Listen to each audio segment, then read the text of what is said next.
ولينذروا قومهم إذا رجعوا إليهم لعلهم يحذرون. وقال الله تبارك وتعالى: وترى كثيرا منهم يسارعون في الإثم والعدوان وأكلهم السحت لبئس ما كانوا يعملون لولا ينهاهم الربانيون والأحبار عن قولهم والإثم وأكلهم السحت لبئس ما كانوا يصنعون. وقال رسول الله صلى الله عليه وسلم: من يريد الله به خيرا يفقهه في الدين والله يعطيه. وأيضا قال: من رأى منكم منكرا فليغيره بيده، فإن لم يستطع فبلسانه، فإن لم يستطع فبقلبه، وذلك أضعف الإيمان، أو كما قال صلى الله عليه وسلم. حافظ احترام علماء کرام، اللہ رب العزت نے اہل علم کو انبیاء کا وارث اور انبیاء کا جانشین بنایا، صرف اور صرف علم کی نسبت اور علم کی بنیاد پر، اور اللہ رب العزت نے اہل علم کے لیے علم کی بنیاد پر دنیا اور آخرت وہ وعدے فرمائے ہیں جو عامت الناس کے لیے، وہ فضائل ہو، مناقب ہو، شمائل اہل علم کے لیے قرآن احادیث کے اندر وارد ہوئے ہیں، جس میں یہ حضرات منفرد ہیں، ان میں ان کے ساتھ تھوڑی کریم اور شریک ہیں، اس لیے کہ علماء کرام اس علم کو لے کر جو محنت فرماتے ہیں اور اس علم کی بنیاد پر اہل علم پر جو ذمہ داری ڈالی گئی، یہ سب سے بڑا جہاد ہے۔ اس لیے علامہ ابن القیم جوزی علیہ رحمہ فرماتے تھے، ان کی کتاب ہے مفتاح دار السعادہ، اس کے اندر فرماتے ہیں مجاہدین کے لوگ ایک علماء اور دوسرے میدان قتال میں اتر کر جہاد کرنے والے مجاہدین، مفتاح دار السعادہ کتاب علامہ ابن القیم جوزی علیہ رحمہ کی بات مجاہدین، اور پھر ان دونوں میں افضل علماء کرام اور ان کا جہاد، ان دونوں جہادوں میں افضل ترین جہاد علماء کرام کا جہاد، اس لیے کہ جو جہاد میدان کا ہے وہ عارضی ہے، وہ ہمہ وقت نہیں ہے، ہر وقت کا ہے، کبھی درپیش ہے کبھی درپیش ہے، لیکن اہل علم اس علم کی بنیاد پر جو جہاد فرماتے ہیں وہ 24 گھنٹے کا ہے، امت کے ہر طبقے کے ساتھ اور ہر فرد کے ساتھ، ہر آن ہر لمحے شیطان کی طرف سے امت کے تمام طبقات، خواص ہے، عوام ہے، ان کے عقائد پر بھی وسائل کی شکل میں ہم نے، اور ان کی عبادات اور معاملات کے اوپر بھی تنبیہات کا سلسلہ 24 گھنٹے ہر آن اور ہر لمحے، اور اس کا علاج صرف اور اہل علم میں مشہور اس حیثیت سے اس جہاد میں علماء کا کوئی شریک نہیں، اس جہاد میں دوسرے حضرات کی شریک ہے، جتنے بھی شجاعت اور بہادری دلیری اس سے شریک ہے، لیکن اس جہاد میں اہل علم کے شریک اور صحیح سے وہ ہو سکتے ہیں جن کے پاس علم ہے۔ اس لیے علامہ ابن القیم جوزی علیہ رحمہ نے بہت ہی قوت کے ساتھ اور بڑے وثوق کے ساتھ اور بہت ہی اعتماد کے ساتھ یہ بات لکھی ہے کہ میرے نزدیک سبیل اللہ کے مصداقوں میں سب سے بڑا مصداق تعلیم و تعلیم ہے۔ سبیل اللہ ہے بہت سارے مصداق، ان میں اعظم ترین اور اعلیٰ ترین مصداق وہ علماء کرام اور ان کا تعلیم و تعلم کا سلسلہ۔ سے اپنی عبارت یہ اعظم سبل اللہ التعلیم والتعلم، اعظم سبل اللہ التعلیم والتعلم، اور فرماتے اگر اس کے اندر دو اور بھی مصداق، ایک دعوت الی اللہ اور دوسرا جہاد فی سبیل اللہ، القتال مع الکفار، یہ اور بھی اس کے مصداق ہیں اور یہ سب اس کے مصادیق ہیں، لیکن اعلیٰ ترین مصداق تعلیم و تعلم۔ انہوں نے استدلال بھی پیش کیا اطیعوا اللہ و اطیعوا الرسول و اولی الامر۔ اس آیت کے تحت علماء صحابہ کی رائے اور ان کی تفسیر یہ کہ اس کے اندر اولی الامر میں دو حضرات ہیں، ایک عمراء اور حکام ہیں، سلاطین ہیں، علماء، اور دوسرے نمبر پر علماء۔ وہ حضرات سیف و سنان کی بنیاد پر جہاد کرتے ہیں اور یہ حضرات اپنے علم اور اپنی لسان کی بنیاد پر جہاد کرتے ہیں۔ اعلیٰ ترین مصداق تعلیم و تعلم۔ اسی لیے ابن القیم جوزیہ علیہ الرحمہ نے اپنی مشہور کتاب زاد المعاد کی حدیث خیر العباد کے اندر جہاد کی بنیادی اور اہم ترین 4 تقسیمات، پہلی تقسیم ہے جہاد نفس، دوسری تقسیم جہاد مع شیطان، اور تیسری تقسیم جہاد مع اہل الکفر مع الکفار والمنافق، اور چوتھی تقسیم ہے جہاد مع اہل البدع والمنکرات۔ یہ 4 بنیادی تقسیمات، اور جہاد شیطانی کے جہاد نفس کے اندر انہوں نے 4 بنیادی قسمیں بیان۔ پہلا علم کو سیکھنا اور ہدایت کو حاصل کرنا، علم کو سیکھنے ہدایت کے حصول میں اپنے نفس کے ساتھ جہاد کرنا، اور دوسرا جو کچھ علم حاصل ہو چکا اس پر عمل کرنے کے سلسلے میں اپنے نفس کے ساتھ جہاد کرنا۔ نفس آمادہ نہیں ہوتا، اس علم کے لیے کبھی نفس آمادہ نہیں ہوتا۔ جہل کی تعلیم کے لیے جس طرح غیر آمادہ ہے آج تو مسلمان بھی آمادہ، یہ جتنے بھی فنون ہیں، ڈگریاں ہیں، ایک نمبر کا جہل، ایک نمبر اس علم کی اگر کوئی ضد ہے اس دنیا کے اندر یہ سارے فنون ہیں۔ اور افسوس یہ کہ علم کے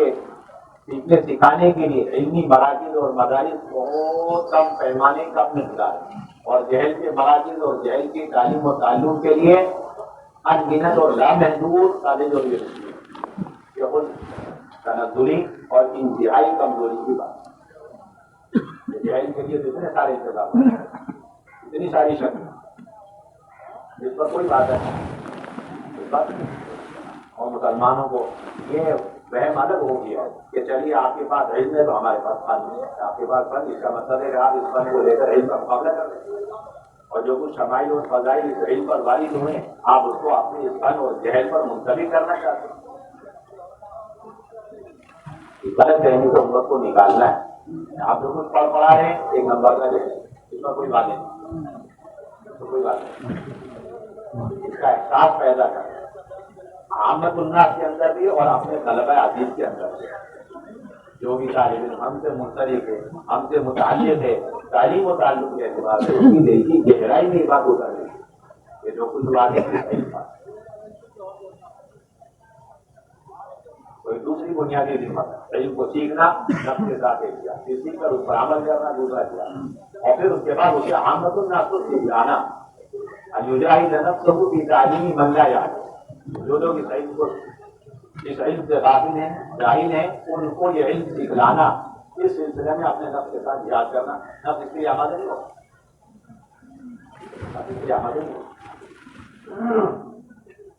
امت کو تعلیم دینے کے سلسلے،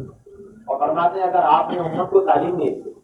دیکھو یہاں تعلیم سے مراد عام ہے، طلبہ عزیز کو تعلیم دینا یہ خاص ہے۔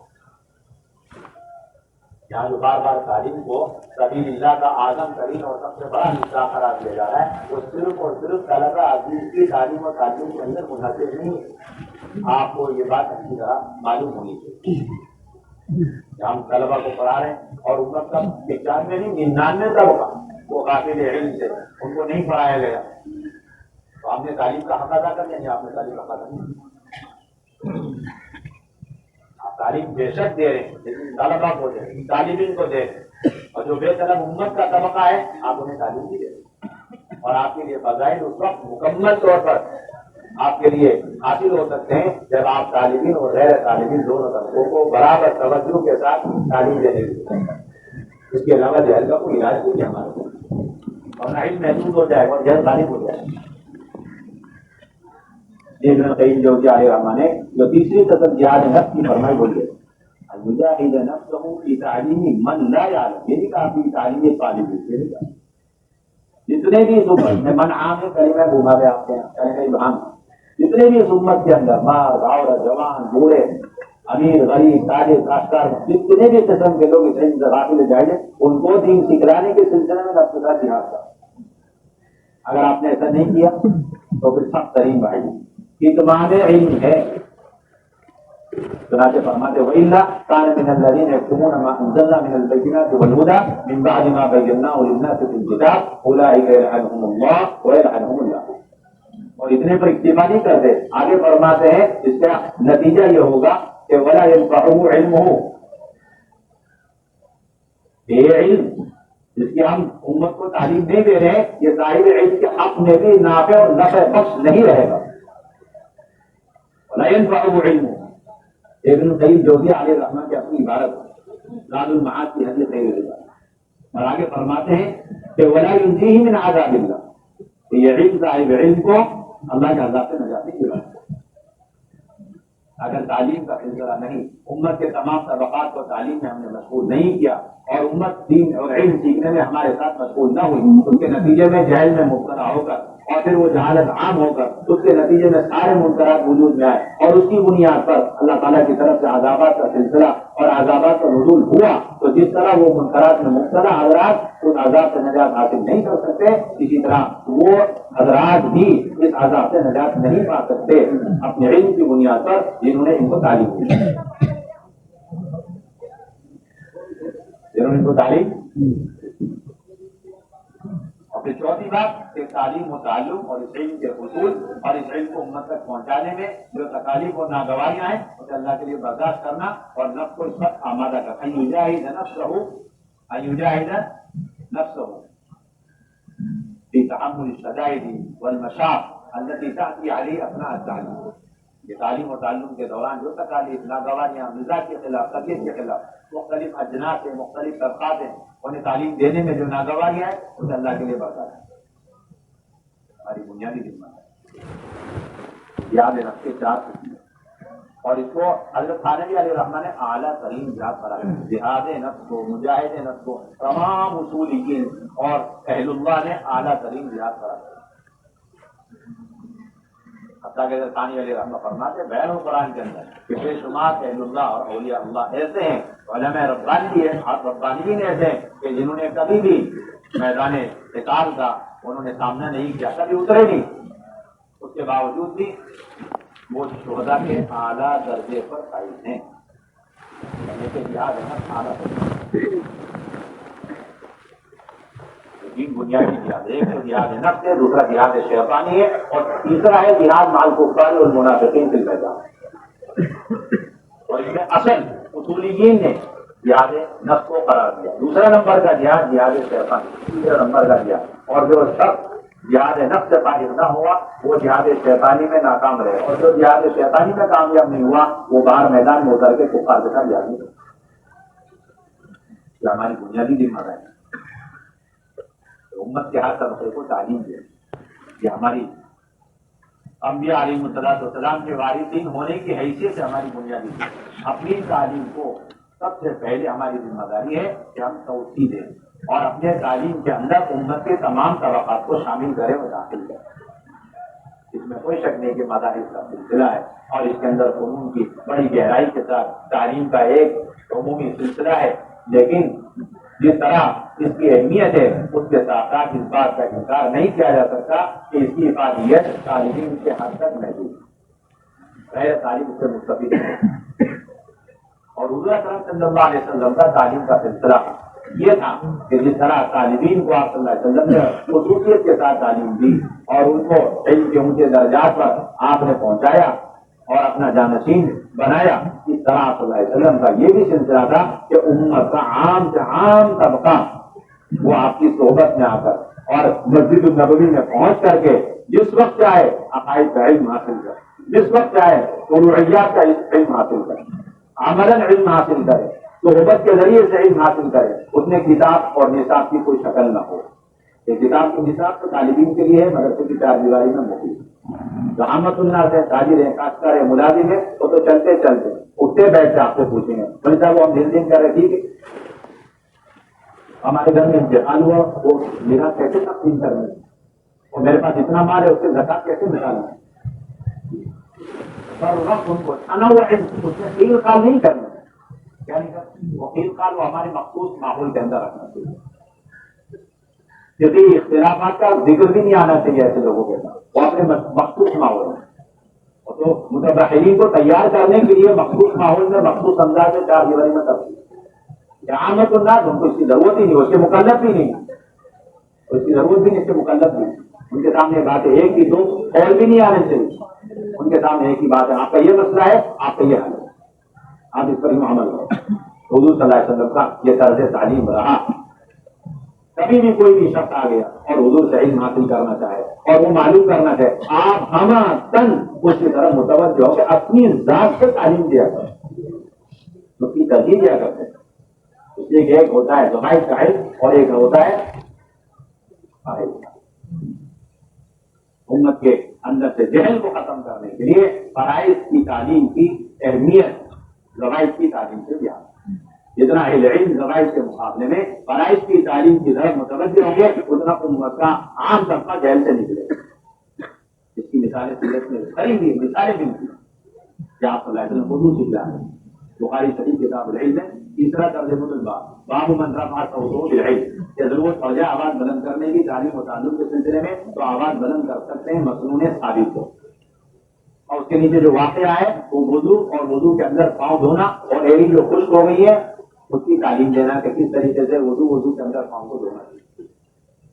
حضرت عبداللہ بن عمرو بن عاص رضی اللہ تعالیٰ عنہ کی روایت کو درج کیا امام بخاری علیہ الرحمہ نے اپنی سند سے کہ ہم لوگ سفر میں تھے اور آپ صلی اللہ علیہ وسلم کے ساتھ ہم تھے اور ہم میں سے کچھ آگے بڑھ چکے تھے، آپ کسی ضرورت اور حاجت سے پیچھے رہ گئے، پھر آپ جب پہنچے تو اس وقت دو باتیں ہوئی، ایک نماز کا وقت ہو چکا، نمبر دو کچھ لوگوں نے وضو کرنا بھی شروع کر دیا، اور نمبر تین اللہ کے نبی نے دیکھا کہ بات کی ہے خوشی کی سمجھ کر آپ نے اس وقت بلند آواز سے، آپ کا یہ اسلوب تعلیم تھا، ایک جزیے کی بنیاد پر تعلیم کا ایسا دروازہ کہ اور لوگوں کو بھی اس کی تعلیم ہو جائے اور علم حاصل ہو جائے، تو آپ نے فرمایا وَيْلٌ لِلْعَقَابِ مِنَ النَّارِ